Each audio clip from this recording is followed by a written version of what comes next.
তোমাৰ মৰমতে মই হলো পগলা তোমাৰ প্ৰেমত পৰি মই হলো বলিয়া যি দিব খোজা আজিয়ে দিয়া বুকুৰে আপোনজনক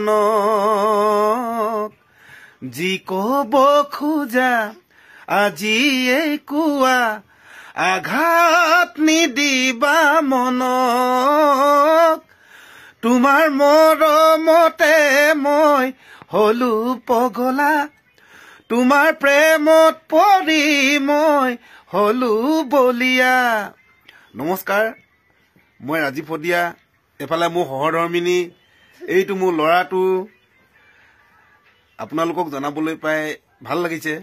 আজি মই পৰা আমি হোৱা আজি 6টা বছৰ হ'ল। আপোনালোকৰ পৰা আশীৰ্বাদ বিচাৰিছোঁ।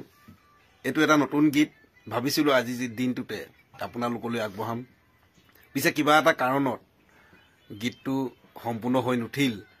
বাৰু যি কি নহওক, 2 এদিনতে আপোনালোকলৈ আগবঢ়াম মোৰ এই নতুন গীত। মোৰ লগতে কণ্ঠনি কৰাইছে আমাৰ আটাইৰে মৰমৰ পৰিচিত ভণ্টি নীলাক্ষী নেওগে।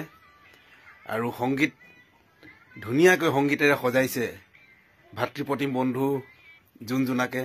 আশা কৰিছোঁ আপোনালোকে মৰমেৰে গ্ৰহণ কৰিব। ধন্যবাদ। আকৌ লগ পাম।